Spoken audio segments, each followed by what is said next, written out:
하나님의 말씀은 로마서 3장 9절부터 19절의 말씀입니다. 로마서 3장 9절에서 19절의 말씀입니다. 교독합니다. 그러면 어떠하뇨? 우리는 나으뇨? 결코 아니라. 유대인이나 헬라인이나 다 죄 아래 있다고 우리가 이미 선언하였느니라. 기록된 바 의인은 없나니 하나도 없으며 깨닫는 자도 없고 하나님을 찾는 자도 없고 다 치우쳐 한 가지로 무익하게 되고 선을 행하는 자는 없나니 하나도 없도다. 저희 목구멍은 열린 무덤이요 그 혀로는 속임을 불며 그 입술에는 독사의 독이 있고 그 입에는 저주 악독이 가득하고 그 발은 피 흘리는데 빠른지라. 하멜과 고생이 그 길에 있어 평강의 길을 알지 못하였고. 저희 눈앞에 하나님을 두려워함이 없느니라 한가 같으니라. 함께 있습니다. 우리가 알거니와 무릇 율법이 말하는 바는 율법 아래에 있는 자들에게 말하는 것이니 이는 모든 입을 막고 온 세상으로 하나님의 심판 아래 있게 하려 함이니라. 아멘. 기도하겠습니다. 하나님 은혜와 사랑과 복 주심 감사합니다. 이 땅의 삶이 하늘에 속한 모든 신령한 복으로 복준 삶임을 감사합니다. 예수 그리스도를 통해서 보여주셨던 놀라우신 사랑과 그 구원의 은혜에 항상 감사하며 찬송하며 모든 사람들에게 이 복음을 증거하고 전달하는 복된 삶 누려가게 하여 주옵소서. 오늘도 말씀을 통해서 하나님의 선하시며 온전하시며 기뻐하시는 뜻이 무엇인가 분별하고 주께로 더 가까이 나아가는 우리의 삶이 되게 하여 주옵소서. 모든 영광을 주님 받으시기 원하며 예수 그리스도 이름으로 감사하며 기도하옵나이다. 아멘.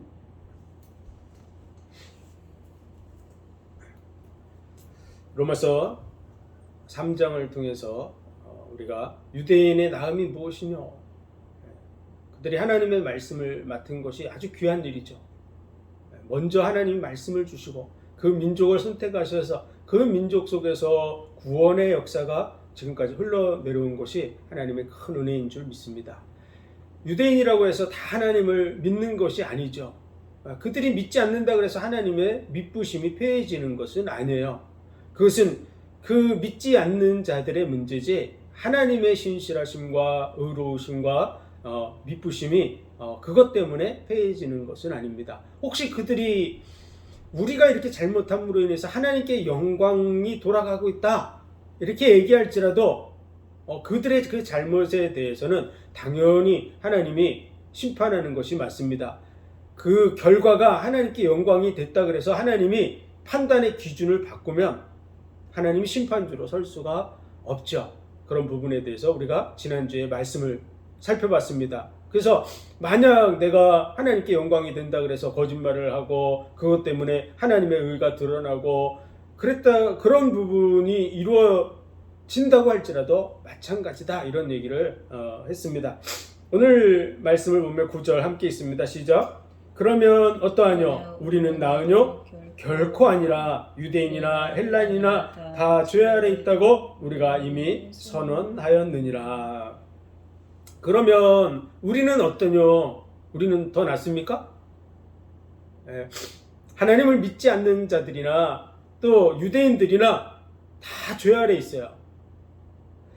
사형에 해당하는 그런 죄를 범하고 있는 이방인들, 그리고 그것을 더 옳다 그러는 그런 죄를 범하면서 살아가고 있죠. 그런데 유대인들은 하나님의 말씀을 가지고 있으면서 저들은 죄인이다 이렇게 판단하고 있을지라도 그들도 동일하게 여전히 보이지 않게 범죄를 하고 있는 것이죠. 그런 부분에 대해서 2장을 통해서 우리가 살펴봤고 또 3장을 통해서는 유대인 중에서도 안 믿고 또 이렇게 이 말로 저 말로 핑계거리를 삼는 그런 사람들이 있는데 하나님의 공의의 기준 속에서는 다 죄인이다. 우리도 마찬가지입니까? 하나님의 공의의 기준에서 보면 우리는 다 똑같은 죄인이에요. 우리가 예수 그리스도를 믿는 자들이기 때문에 이제 예수 그리스도의 의를 힘입어서 우리가 의롭다함을 얻고 있는 것이지 우리의 속사람은 변화됐을까요? 안 변화됐을까요? 우리의 속사람은 조금은 변화가 있겠죠. 그렇죠? 그러나 완전히 변하지는 않았어요. 그래서 그 예표가 뭐냐면 가죽옷을 지어 입혀주는 거야. 가죽옷.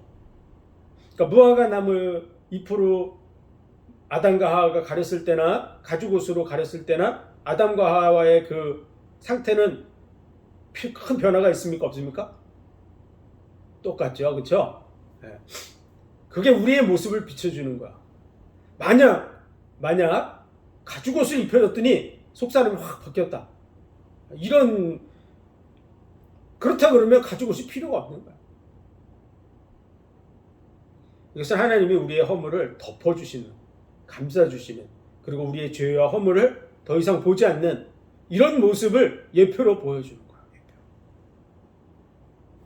그래서 야곱이 에서 대신에 장자의 축복을 받죠. 그렇죠?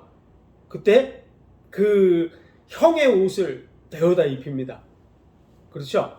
형의 옷을 내어다 입히고 그 다음에 염소 가죽으로 해서 이렇게 살갗을 씌우죠.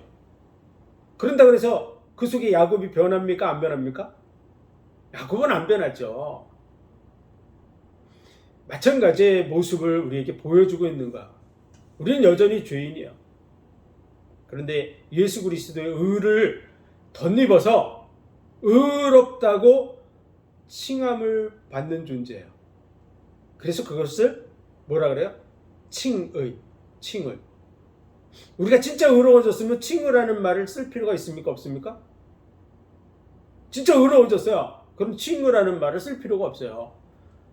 그 말을 쓰는 이유는 그냥 안 의로운데 의롭다고 칭하기 때문에 칭의라는 단어를 쓰는 거예요. 우리 속사람은 여전히 죄인의 모습을 가지고 있어요. 그렇습니까? 안 그렇습니까? 여전히 가지고 있어요. 언제까지 가지고 있을까요? 예수님 다시 오셔서 우리가 변화된 몸을 입을 때까지. 맞습니까? 우리 한번 살펴보겠습니다. 로마서 8장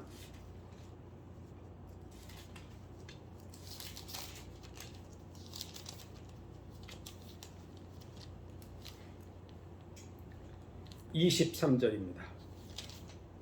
로마서 8장 23절 같이 읽습니다. 시작. 이뿐 아니라 또한 우리 곧 성령의 처음 익은 열매를 받은 우리까지도 속으로 탄식하여 양자야 될 것 곧 우리 몸의 구속을 기다리느니라. 이게 무슨 말이냐면 여전히 연약해서 문제가 있는 거야. 그래서 피조물도 우리와 함께 연약함 속에서 탄식하고 있습니다. 우리 연약하죠? 언제까지 연약합니까? 예수님 다시 오실 때까지. 우리가 변화된 몸을 입을 때까지 우리는 연약해요. 우리가 죽을 날짜가 되면은 우리 연약함이 없어질까요? 안 그렇습니다. 우리가 죽는 그 순간까지도 연약해요. 숨이 딱 떨어지는 그 순간까지도 연약해요. 그래서 신음하고 고통 속 가운데 죽음을 맞이하는 경우들이 비일비재하죠. 그렇죠? 평안히 이렇게 잠드는 분들은 그렇게 많지 않아요. 우리 숨이 딱 떨어지는 그 순간까지도 연약해요. 우리가 언제 완전해지냐? 그러면 변화된 몸을 입을 때. 예수님이 재림하실 때 죽은 자들이 먼저 변화된 몸을 입습니다. 그렇죠? 그리고 살아있는 우리가 동일하게 변화된 몸을 입어요. 그 말씀을 하고 있는 거야. 그 22절, 우리 23절을 읽었는데 22절 같이 읽습니다. 피조물이 다 이제까지 함께 탄식하며 함께 고통하는 것을 우리가 아나니. 피조물이 이제까지 함께 탄식하며 함께 고통하는 것을 우리가 안다. 많은 피조물들이 다 연약해요. 맞습니까? 네. 왜 연약합니까? 죄로 인해서. 죄로 인해서라고 여기 성경에 돼 있지 않고 우리 그 앞에 읽어보겠습니다. 20절 19절 20절 시작. 피조물에 고대하는 바는 하나님의 아들들이 나타나는 것이니 피조물이 허무한데 굴복하는 것은 자기의 뜻이 아니요 오직 굴복해 하시는 이로 말미암음이니라. 피조물들이 이 허무한데 굴복하고 이 사단의 역사 속에서 연약함 속에서 함께 탄식하고 있어요. 그렇죠? 그 이유가 뭐냐면 하나님의 아들들이 나타나기까지 기다리면서 이 굴복하고 복종하고 있는데 허무한데 굴복하고 탄식하고 이렇게 연약함 속에 있는데 그 이유가 뭐냐면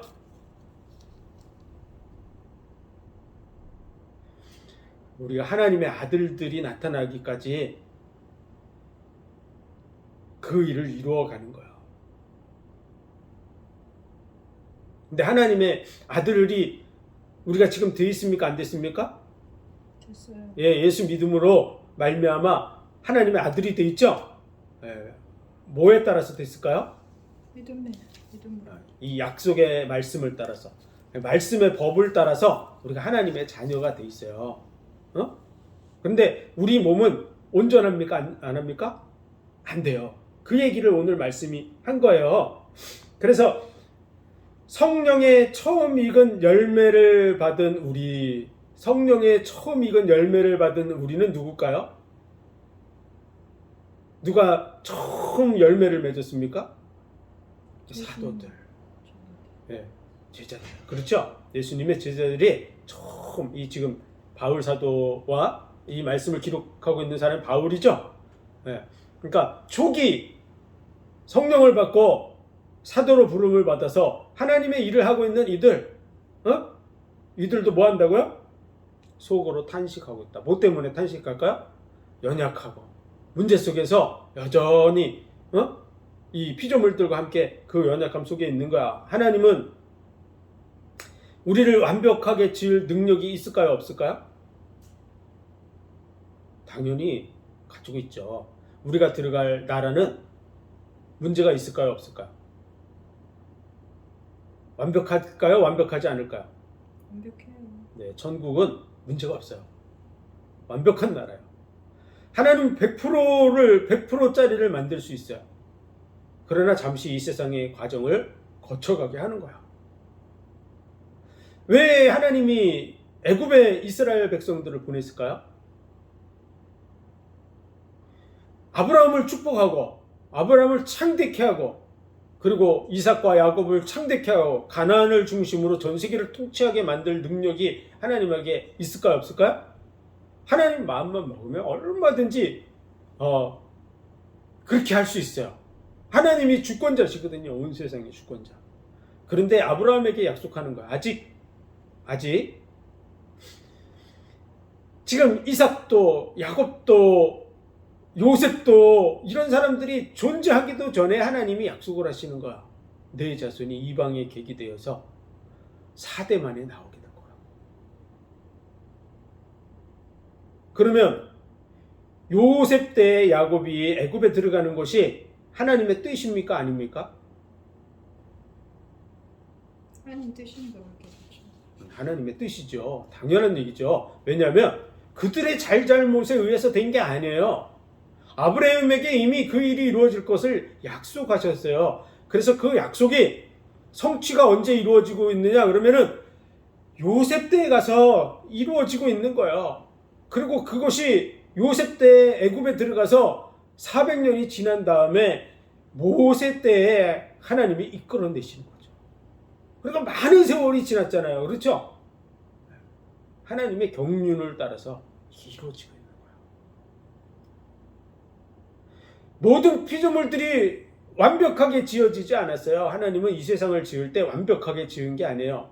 너희는 여호와의 선하심을 맛보아 알지어다 이렇게 말씀하셨어요. 맛보아 알려 그러면 좋은 것과 나쁜 것, 선한 것과 악한 것 이런 부분들을 구별해서 하려고 그러면 우리가 너무 완전하면 나쁜 것을 경험할 수 있을까요? 없을까요? 나쁜 것을 경험해도 우리가 완전하기 때문에 깨어지질 않아요. 이렇게 딱 부딪히면 아프구나, 아우 아프네 이런 걸 느껴야 되잖아요. 그렇죠? 고통을 느껴보고 아픔을 느껴보고 좌절을 느껴보고 이래야 되는데 내가 완전해요. 아무 문제가 없어. 벽에 가서 부딪혀도 내가 완전해. 벽이 깨지지 나는 안 깨져. 전혀 문제가 없어. 그러면은 내가 그런 부분을 맛볼 수가 없어요. 그래서 하나님의 아들들이 나타나는 부분은, 하나님의 아들들은 하나님과 아버지와 아들의 관계를 맺어야 되는 거예요. 근데 하나님은 전능자시고 우리는 뭐요? 피조물. 그러니까 우리가 생각할 때 하나님과 비교가 됩니까? 안 됩니까? 안 되죠? 하나님이 봤을 때도 비교가 안 돼요. 하나님을 봤을 때도 비교가 안 되지만 천사들이 옆에서 보고 마귀가 옆에서 봤을 때 우리가 하나님과 비교가 될까요? 안 될까요? 말도 안 되는 얘기죠. 그렇죠? 하나님은 지금 온 우주 만물을 통치하세요. 이 지구뿐만이 아니라. 예? 그런 하나님이시고 우리는 지구 안에서 뺑글뺑글 돌고 살고 있단 말이죠. 지구를 벗어나서 나가본 사람도 몇 사람 안 되잖아요. 그렇죠? 우리는 정말 연약한 존재예요. 그런 우리가 하나님을 아버지라고, 하나님 우리를 아들이라고 얘기하고 있지만 우리가 하나님을 아버지라고 느끼기까지 과정이 필요할까요? 필요하지 않을까요? 예를 들면요, 고아원에서 이렇게 거지같이 이렇게 생활하는 애가 고아원에 들어가서 있는데 참 가난하고 못 먹고 굶주리고 멸시받고 이런 애를 어떤 부자가 이렇게 양자로 삼았어. 너 오늘부터 내 아들이라 이렇게 해서 양자를 삼았어요. 그러면 그 부자가 너 오늘부터 내 아들이라 그래가지고 고아원에서 이제 다 서류 작성해가지고 호적에까지 다 올려버렸어. 그러면 아들이 됐습니까? 안 됐습니까? 법적으로는 아들이 됐죠. 그러나 그 아이가 이 사람을 아버지라고 진짜로 느끼기까지는 그냥 될까요? 그냥 고아원에서 호적에 올리면 우리 아버지네 뭐 이렇게 해가지고 진짜 아버지로 느끼고 그러겠어요? 전혀 안 그렇죠. 저 부자가 왜 나를 자기 자녀로 삼았을까? 별 의심을 다 하겠죠? 진짜 나를 자녀로 생각할까? 나를 이용해 먹으려는 걸까? 뭐 별의별 생각을 다 할 수 있어요. 그렇죠? 잘해주면 잘해줘도 의심이 생기고 못해주면 더 의심이 생기고 그러겠죠? 역시 그렇지 뭐 이런 식으로 생각하겠죠. 하나님은 우리를 자녀 삼으시려는 거야. 그래서 이 성경에 나오는 우리가 하나님의 아들들이 되게 하시려고 이런 표현들이 나와 있는데 그 아들이라는 단어의 원래의 원어의 뜻을 보면 양자라는 뜻이에요. 양자. 우리는 피조물이란 말이에요. 그런데 하나님이 직접 낳은 그런 자녀가 아니에요. 하나님이 지은 창조물이에요. 창조물. 우리를 자녀로 삼으신 거예요. 양자예요. 근데 그 자녀가 정말로 하나님을 아버지라고 부르고 하나님과 사랑의 관계를 맺고 진짜 하나님의 참 자녀의 중심을 가지기까지는 많은 과정이 필요한 거예요. 그렇기 때문에 이 세상의 삶의 길을 걷게 하시는 거예요. 하나님이 이스라엘 백성들을 애굽에 보내서 애굽에서 그 백성들을 이끌어내면서 그런 말씀을 하시는 거야. 너희가 과거에 애굽에 있었던 때를 생각하라고. 너희가 종되었던 때를 생각하라고. 나그네 되었던 때를 생각하라고. 왜 그렇게 얘기하실까요? 다른 많은 사람들 연약하고 문제 있고 부족하고 이런 사람들을 내가 과거에 그랬으니까 라는 마음을 가지고 그들을 품을 수 있는 그런 그릇이 되게 하려는 거예요. 그들을 함께 이해하고 그들을 받아들여 줄 수 있는. 그래서 그 과정이 거쳐야 돼요. 내가 전혀 부족함이 없으면 남을 판단하고 정죄하고 너 원래 거지로 태어났지, 너 거지야 이렇게 멸시천대할 수 있는데 그게 아니고 우리도 과거에는 종되었었고 우리도 과거에는 나그네 되었었고 그랬었다. 그럼 그들을 품을 수 있잖아요. 하나님의 사랑을 경험을 해봐야 되는데 처음부터 완전해지면 사랑을 줘도 뭔지 모르는 거야. 그 가치가 얼만큼 귀한지 모르는 거야. 왜냐하면 사랑이 없는 세상에서 살아보질 않았으니까. 근데 이 세상에 태어나서 사랑이 없는 그런 속에서 고통받아보고 멸시받아보고 그래야만 하나님이 주시는 사랑이 얼마나 귀한지, 그것이 얼만큼의 가치가 있는지를 아는 거야. 그렇기 때문에 우리를 하나님의 아들들이 되게 하시려고 여기 말씀하신 대로 양자 될 것, 양자 될 것, 곧 우리 몸의 구속을 기다리느니라. 이 과정이 될 때까지 피조물들도 다 연약하게 하나님이 만드신 거예요.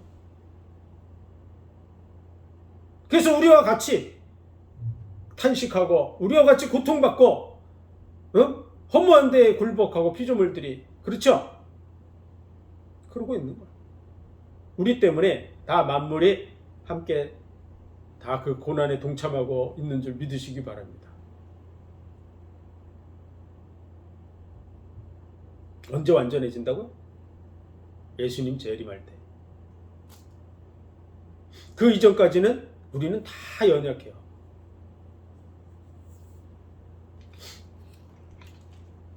그렇기 때문에 우리가 입은 옷을 칭의의 옷이라. 칭을.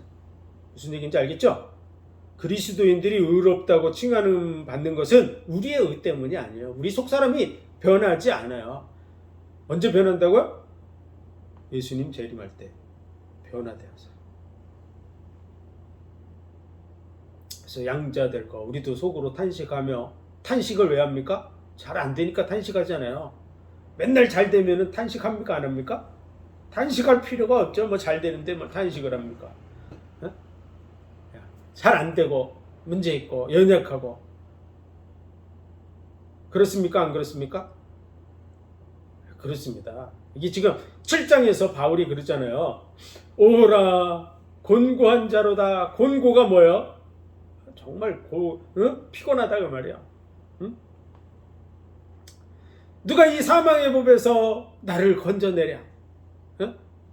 마음으로는 하나님의 법을, 육신으로는 죄의 법을 섬기노라. 내 이 두 사이에 끼었다고. 그렇게 얘기하는 거야. 피곤해. 그렇게 말하는 걸 탄식이라 그러죠. 그쵸? 오라 공고한 자 이렇게 얘기하는 그 탄식이라 그러잖아요. 성령의 처음 익은 열매를 받은 우리까지도 속으로 탄식하며 안 되는 것 때문에 탄식하는 거죠. 양자 될 것 곧 우리 몸의 구속을 기다리느니라. 바울이 안 된다 그러는데 우리는 된다 그러면은 누가 거짓말을 하고 있는 걸까요? 에? 난 바울보다 나아. 그런 사람은 바울이 거짓말을 하는 것이 되겠죠. 그렇죠? 그러나 바울 사도는 정말 성령이 충만한 사람이었어요.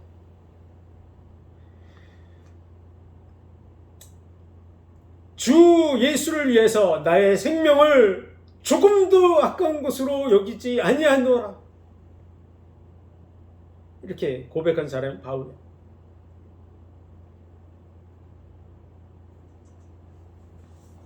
그런데도 속으로 탄식하면서 기다리고 있다는데 나는 완전해졌어. 나 이제 죄 없어. 죄 없이 살 수 있어. 이렇게 주장하는 것 자체가 말씀을 거스르고 있는 거야. 바울보다 낫다고 주장하는 거야. 그렇지 않습니다. 오늘 말씀에도 모두가 다 죄인이라고 말하고 있죠. 그렇죠? 그러면 어떠뇨? 우리는 나으뇨? 우린 낫습니까? 안 낫잖아요. 지금 이 우리에 속하는 사람은 누굴까요? 바울과 또 이 로마 교회의 성도들 얘기죠. 성도들. 예? 우리는 그 성도들보다 우리가 낫습니까? 우리도 똑같은 성도잖아요. 그렇죠? 초대교회 성도들이나 우리가 더 낫다고 말할 수 있는 수준이 뭐가 있습니까? 아무것도 없잖아요. 우리가 훨씬 내가 봤을 때는 못해요. 왜냐하면 그들은 이미 핍박과 환난 속에서 믿음을 가지고 그걸 이기고 있는 사람들이에요. 그런데도 얘기하는 거야. 그러면 우리는 나으뇨? 우리도 안 그렇다. 이렇게 결코 아니라. 뭐가 아니라고요? 결코 아니라는 거야. 진짜 아니라는 거야. 그냥 아니가 아니고 결코 아니에요. 유대인이나 헬라인이나 다 죄 아래 있다고 우리가 이미 선언하였느니라. 다 죄인이다. 여기서 벗어날 자 없다. 라고 지금 말하고 있는 거야. 그러면서 기록된 말씀을 봅니다. 의인은 없나니 하나도 없으며. 의인이 있습니까? 아무도 없습니다. 온 세상에 다 죄 아래 있어요. 아담 이후로 모든 사람이 다 죄인이에요. 깨닫는 자도 없고 하나님을 찾는 자도 없고 다 치우쳐 한 가지로 무익하게 되고 선을 행하는 자는 없나니 하나도 없도다. 하나님의 공의의 기준에 이룰 수 있는 사람은 아무도 없는 거야. 우리가 인간이 정한 그런 인간이 정한 그 선이 하나님의 기준에 이룰 수 있을까요? 아니죠. 지금 하나님의 그 기준을 얘기하는 거야. 지금 1장 18절부터 3장 18절까지의 내용은 하나님의 공의의 그 율법에 지금 오늘 19절을 읽었는데 우리가 알거니와 무릇 율법이 말하는 바는 율법 아래에 있는 자들에게 말하는 것이라고. 우리는 다 율법 아래에 있어요. 그렇죠? 그리고 세상에 하나님 안 믿는 사람도 율법 아래에 있다고 돼 있어요? 안 있다고 돼 있어요? 율법 아래에 있다고 하잖아요. 무슨 율법? 그 마음에 새긴 율법. 마음에 새긴. 하나님이 그 양심 속에 율법을 새겨놨어요. 그래서 나는 법 모르는데 그래도 다 압니다. 자기가 손해보면은 당장 얘기하죠. 법을 몰라도 손해보면은 화냅니까? 안 냅니까? 아닌 것 같이 얘기해도 자기가 손해보면 다 따지잖아요. 뭐 옳으니 그르니 막. 난 법 없어. 뭐 그렇게. 그건 다 말도 안 되는 얘기예요. 이미 법이 새겨져 있어요. 그래서 자기가 손해를 입혔을 경우에는 그냥 넘어갈지 모르지만 손해를 입어봐요. 사람이 가만히 있질 않아요. 그래서 양심에 율법이 다 새겨져 있어요. 그래서 율법 아래에 있어요. 다.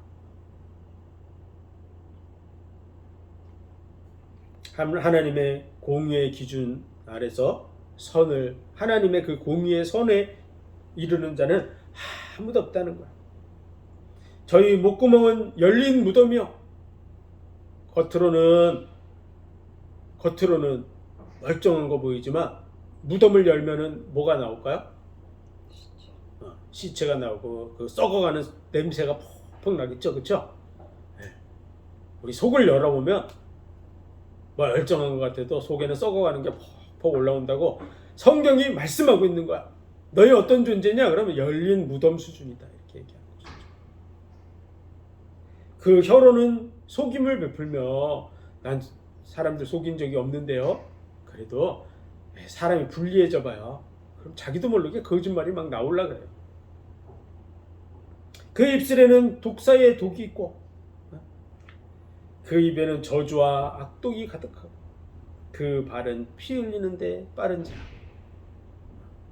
이 멸망을 향해서 우리가 달려가고 있는 거예요. 파멸과 고생이 그 길에 있어 평강의 길을 알지 못하였고 저희 눈앞에 하나님을 두려워함이 없느니라.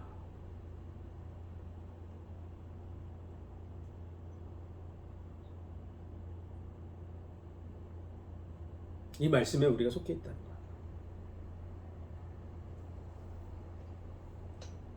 근데 왜 이렇게 의인은 없나니 하나도 없게 하셨을까요? 그게 바로 오늘 19절 말씀이에요.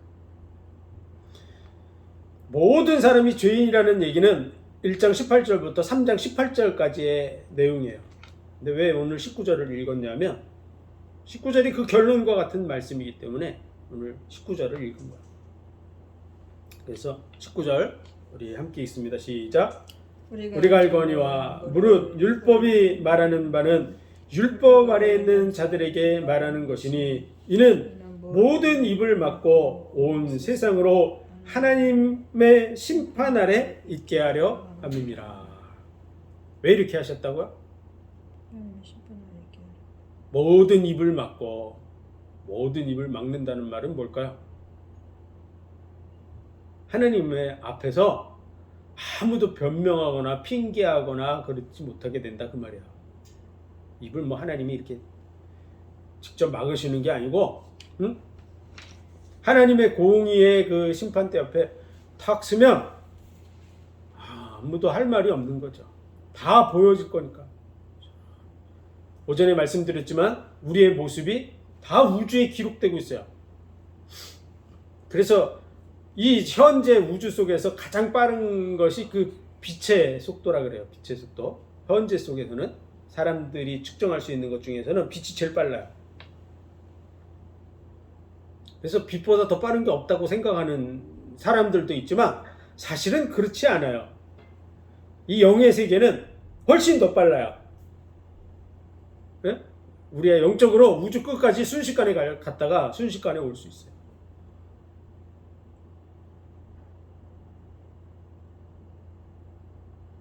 그리고 폭발력이 얼마나 파워가 세냐에 따라서 이 폭발하는 힘이, 그러니까 예를 들어서요, 폭탄 지구만한 거 터뜨렸어요. 그러면 우주 저 끝까지 가는 데 있어서 수억 년이 걸릴 수도 있어요. 지구만한 폭탄을 터뜨리면 그 정도 힘으로는 그 파편이 저 우주 끝까지 날아가는데 수억 년이 걸릴 수도 있어요. 그러겠죠? 근데 우주만한 폭탄을 터뜨리는 거야. 우주만의 폭탄이. 그럼 뻥! 터지면 현재 우주의 그 거리만큼을 파편이 날아가는데 얼만큼의 시간이면 날아갈까요? 폭탄이 우주만해요. 그럼 뻥! 터지는 순간 순식간에 우주 끝까지 날아가는 거야.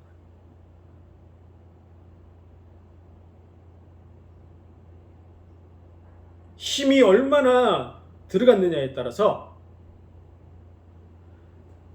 빛보다 수억 배는 더 빨리 날아갈 수 있는 거야.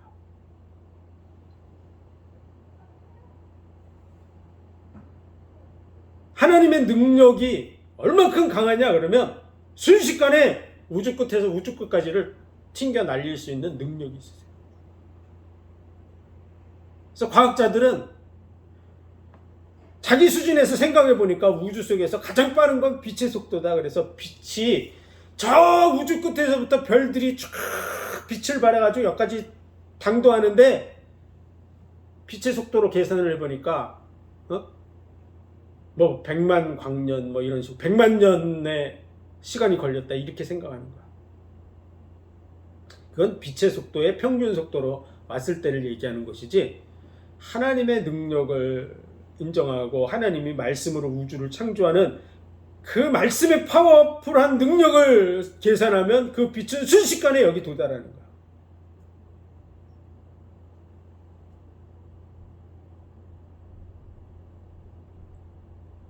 그걸 펼친 분의 능력을 계산하지 않기 때문에 우주의 나이가 수백억 년 뭐 이런 식으로 늘어나는 거야. 그렇지 않습니다. 약간 다른 때로 됐지만 어쨌든 오늘 말씀, 우리가 알거니와 무릇 율법이 말하는 바는 율법 아래에 있는 자들에게 말하는 것이니 이는 모든 입을 막고 아무도 핑계할 수 없는, 죄인이 아니라고 말할 수 있는 자가 아무도 없다 얘기를 하는 것이죠. 온 세상에 빠지는 데가 있습니까 없습니까? 온 세상, 과거 현재 미래의 모든 세상, 온 세상으로 하나님의 뭐 아래 있게 한다고요? 심판 아래 있게 하는. 왜 이렇게 하셨을까요? 이게 무슨 뜻이에요? 왜 이렇게 하셨어요? 메시아가 와야 된다는 얘기를 하고 있는 거예요.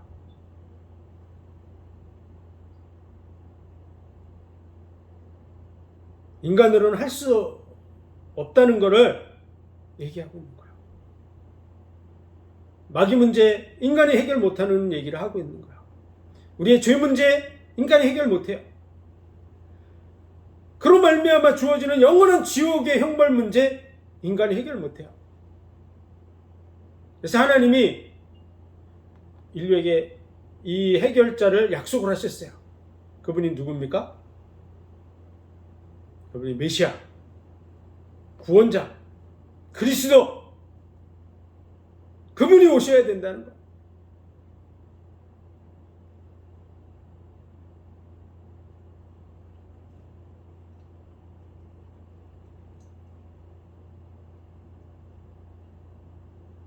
다른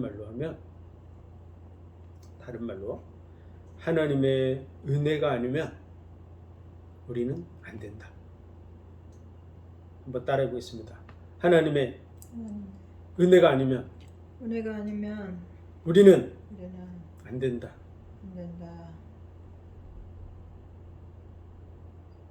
그걸 우리가 알아야 돼요.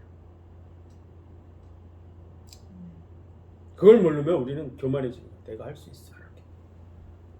그럼 망하는 거야.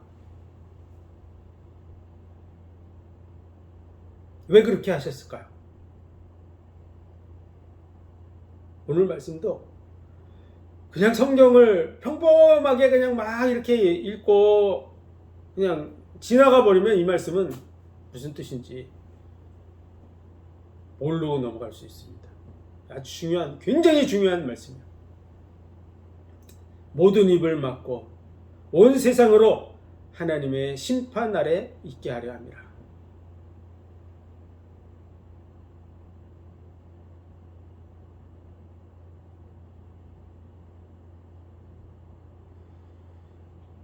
하나님의 은혜가 있어야 된다 그랬죠?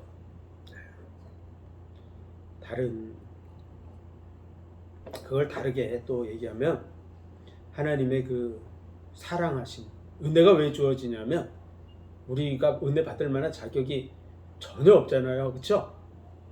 어? 우리가 뭐 하나님 앞에 보탤 수 있는 게 뭐가 있습니까? 하나님 앞에 보탬이 될 만한 게 있을까요? 우리가 뭘 하면? 아무것도 없어요. 하나님은 부족한 분이 아니세요. 자체로. 우리가 뭘 한다고 그분이 보태지거나 그런 거 아니에요. 그래서 우리가 뭐 은혜 입을 만한 어떤 조건이 없어요. 우리는 아무것도. 왜 하나님이 벌레 같은 우리들에게 은혜를 베푸냐? 우리를 사랑하시기 때문에 그런 거예요.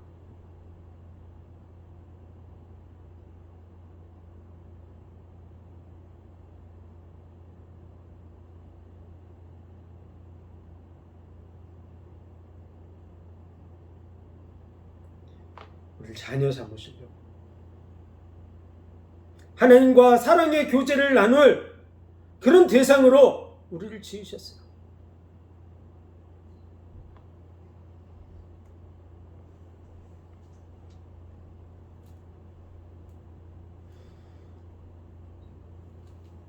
근데 그게 받아들이기가 쉽지가 않습니다. 하나님이 날 사랑한다는 것 자체가 받아들이기가 쉽지 않다는 거예요.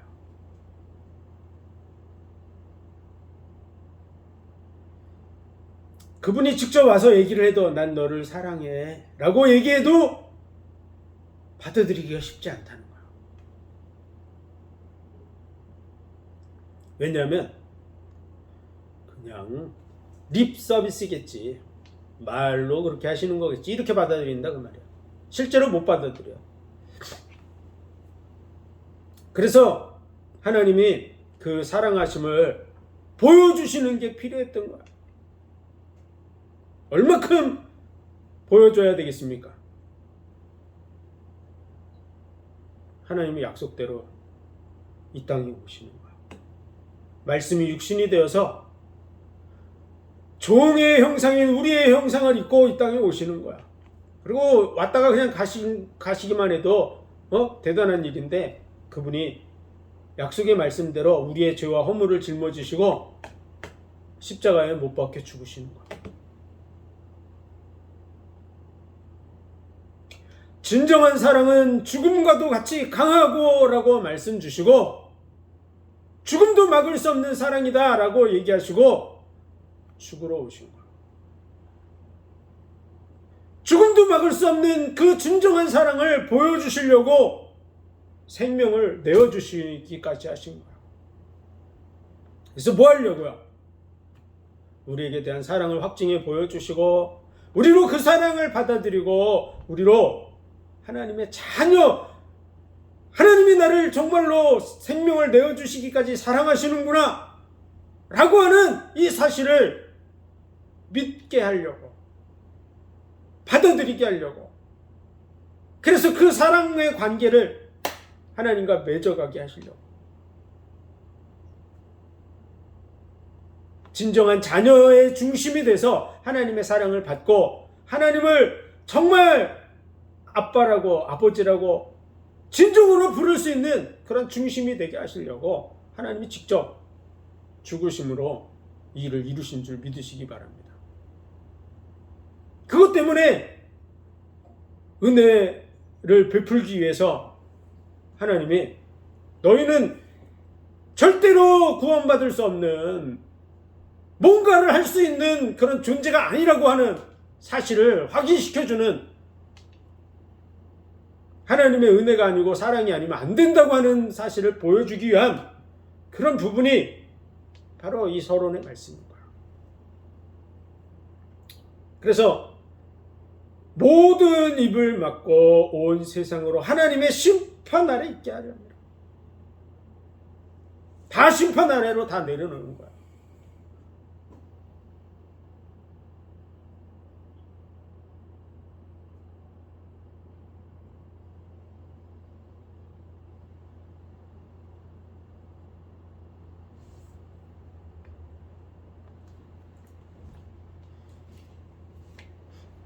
우리가 2장 마지막 절에서도 우리가 그런 말씀을 살펴봤지만, 이면적 유대인이요 할례는 마음에 할지니 뭐 이런 말씀을 살펴봤잖아요. 그렇죠? 그런 말씀처럼 할례를 마음에 하는 방법을 가르치거나 이면적 유대인이 되는 방법을 가르치거나 그러면 하나님이 이루려고 하는 예수 그리스도의 그 의를 힘입고, 그 은혜가 아니면 안 된다고 결론을 내고, 그 사랑이 아니면 안 된다고 결론을 내서 그 사랑을 입은 자로서 정말 하나님이 자기의 전부를 내어주심으로 우리를 사랑하는 걸 보여주셨구나, 그 앞에 서게 하시려고 우리를 부르셨구나 라고 하는 그 자녀의 중심이 되는 부분 속으로 못 들어가게 막는 역할을 하는 거야. 내가 뭔가 할 수 있다고 얘기하는 순간에 그렇게 되는 거야.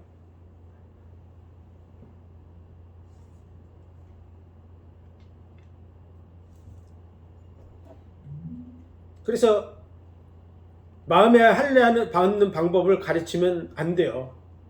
그러면 예수님이 오실 필요가 없어요. 이면적 유대인이 되는 방법을 가르쳐가지고 그런 걸 행할 수 있으면 예수님 안 와도 돼요.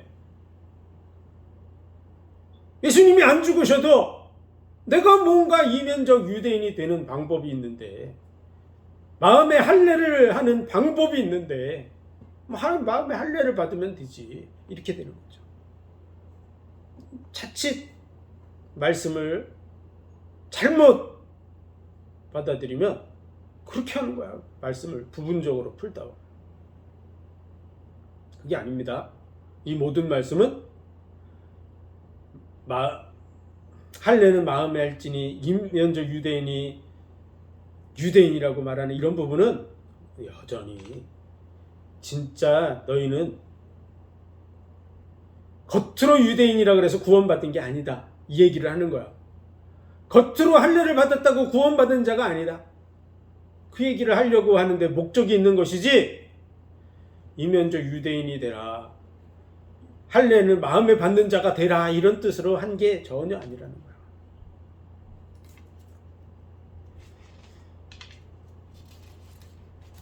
구원은 이 구원과 은혜는 누구에게 주려고 하는 거냐면 믿는 자들에게 주려고 하는 것입니다. 그래서 갈라디아서를 찾아보겠습니다. 갈라디아서 3장 22절.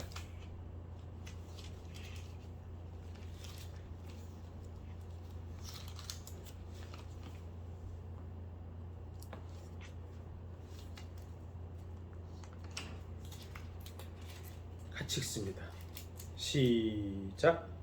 그러나 성경이 모든 것을 죄 아래 가두었으니 이는 예수 그리스도를 믿음으로 말미암은 약속을 믿는 자들에게 주려 함이니라. 자, 21절 우리 같이 읽어보겠습니다. 시작.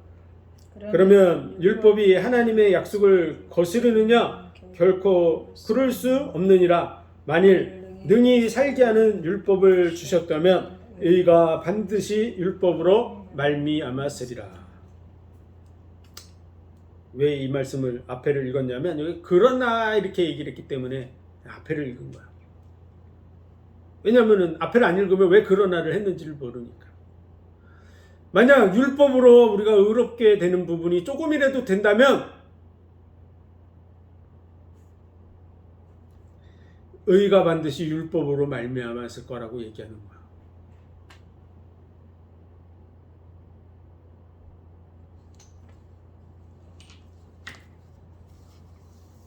근데 안 된다는 거죠. 그래서 그러나 만약 율법으로 의롭게 된다면 의가 반드시 율법으로 될 것이다.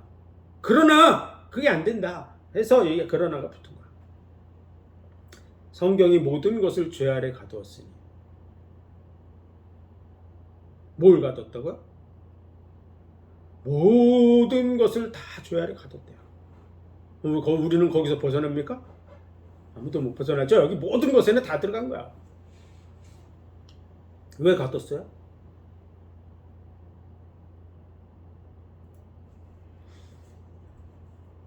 예수 그리스도를 믿음으로 말미암은 약속을 믿는 자들에게 주려 하십니다.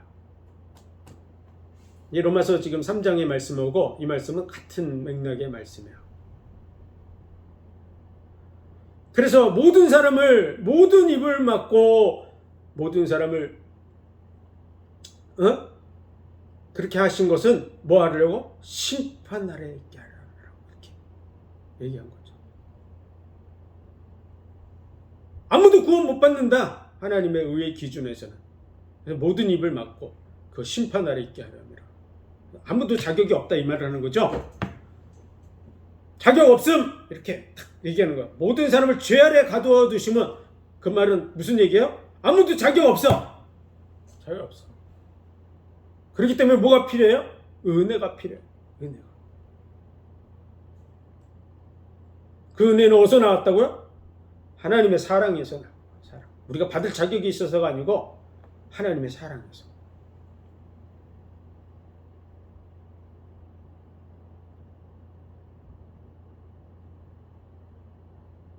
그래서 믿음은 은혜의 법이에요. 은혜의 법.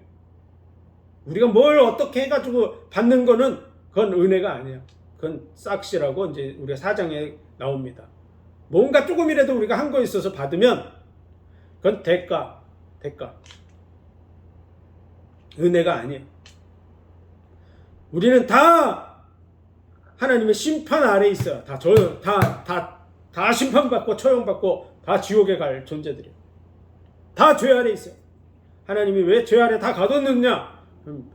믿는 자들에게 주려 하심이라고. 그게 은혜라 그 말이야. 이 믿는 것이 은혜. 에베소서 2장 찾아보겠습니다. 8절 9절입니다.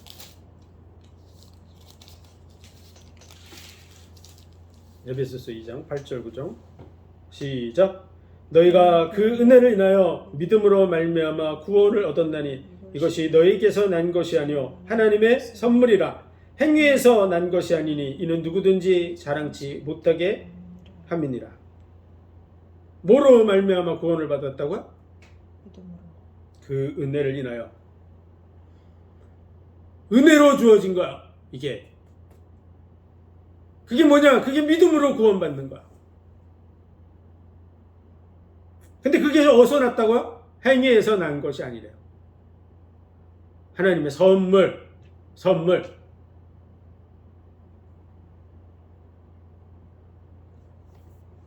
우리가 뭔가 받았습니까? 우리가 자격이 있어서 받은 줄로 착각하지 마세요. 근데 내가 뭔가 자격이 있다, 뭔가 이렇게 받을 만한 어떤 가치가 있다 이런 생각을 하면 안 돼요. 그 선물에 우리는 전혀 받을 만한 가치가 없어요. 하나님이 은혜로 주신 거야. 베푸는 자의 그 중심에 의해서 된 것이지 우리에 의해서 된 게 아니야.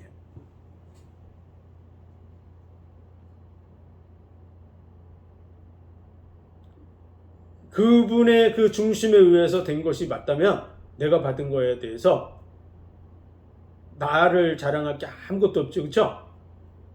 그분 앞에 영광을 돌려야죠. 그분 앞에 감사를 드려야 되겠죠. 그분의 중심에 의해서 된 게 확실하면 그분에게 모든 걸 돌리는 게 맞는 거야.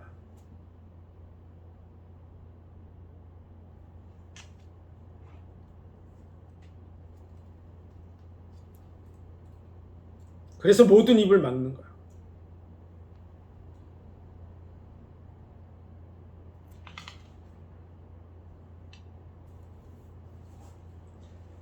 왜 그렇게 하셨을까요? 그 부분까지 이제 우리가 말씀을 통해서 살펴봐야 될 줄로 믿습니다. 왜냐하면 그것만 오늘 얘기해도 그것만 해도 1시간은 해야 돼요. 깊이 정말 깊이 하나님의 말씀 속으로 쫙 들어가서 그분의 마음과 우리가 통해야 되는데 이게 지금 왜 모든 입을 막고 하나님의 심판날에 있게 하려 함이라도 잘 이해하기가 힘든데 거기까지 들어가면 이게 다 이해가 안 되니까 오늘은 여기까지 하겠습니다. 왜 막았다고요? 하나님의 은혜가 주어져야 되기 때문에 막았다고 이렇게 말하고 있는 거 말씀이. 예? 우리는 안 되는구나. 우리는 안 되게 해놓으셨구나. 해놓으셨어요. 모든 입을 막고 하나님의 심판 날에 있게 하려 함이라. 이렇게. 그분에 의해서 된 거야. 뭘 하려고 그러셨을까? 그래서 지금 메시아가 와야 된다는 얘기를 하고 있는 거야. 메시아. 그분이 하셔야 된다. 그분이 왜 필요한지를 우리에게 알게 하시는 거야. 여기에 대한 그 절대적인 절망, 난 안 된다. 아니면 메시아가 필요 없어지는 거야, 자꾸. 내가 뭔가 할 수 있어 이러는 순간 메시아가 필요 없는 거야. 하나님이 이루신 게 100%가 딱 될 수 있어야 됩니다. 왜냐하면 내가 절대적인 절망에 빠져야 난 저 아무것도 할 수 없습니다. 난 손가락 끝도 까딱할 수 없어요. 내가 할 수 있는 거 아무것도 없어요. 난 이제 아무 소망이 없어요. 그래 하나님이 이루시는 것이 이렇게 절대적이 되는 거야.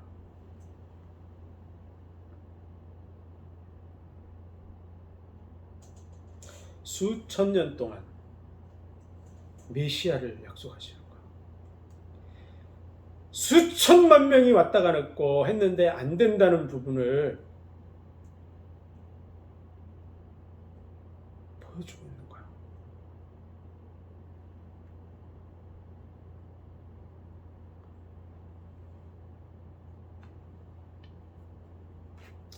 하나님의 큰 경륜 속에서 이 인류 역사를 통해서 하나님이 이루시려고 하는 부분이 뭔가? 그 이루시려고 하는 것은 영원으로 연결되어 있어요. 영원한 계획 속에서 하나님이 이 일을 진행해 나가고 계신 거예요. 로마서를 우리가 살펴보는 속에서 우리가 정말 하나님 앞으로 깊이 더 들어가야 될 줄로 믿습니다. 그분의 마음을 읽고 그분과 통하는, 그분의 마음과 우리의 마음이 하나가 되어져 가는, 그래서 우리 속에서부터 진정한 감사와 영광과 찬송을 할 수 있는, 입을 열면 당연히 그런 고백이 되어져 나올 수밖에 없는 이런 부분이 되어져야 돼. 당연히 되어져야 돼. 그게 당연히 되는 사람이 진짜 사람이야. 내가 곡조 만들어서 뭐 이렇게 연습해가지고 노력해서 하는 건 아직 멀은 거야.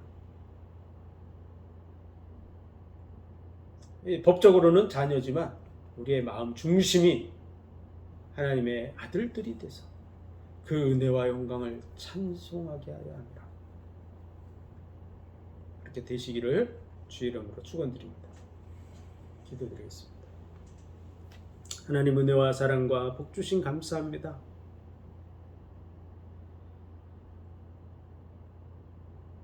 창세전 하늘에 속한 모든 신령한 복으로 복 주시고 이 일을 이루시려고 친히 육신을 입고 이 땅에 오셔서 십자가에 죽으시면서 이 모든 일들을 이루어내심 감사합니다. 이 십자가의 보혈 위에 우리가 서 있는 줄 믿습니다. 하나님의 그 어마어마한 희생과 대가를 통해서 우리가 그 위에 서 있는 줄 믿습니다. 범사에 감사하며 영원을 바라보고 믿음으로 하나님 앞에 나아가는 삶이 되게 하여 주옵소서. 모든 영광을 주님 받으시기 원하며 예수 그리스도 이름으로 감사하며 기도하옵나이다.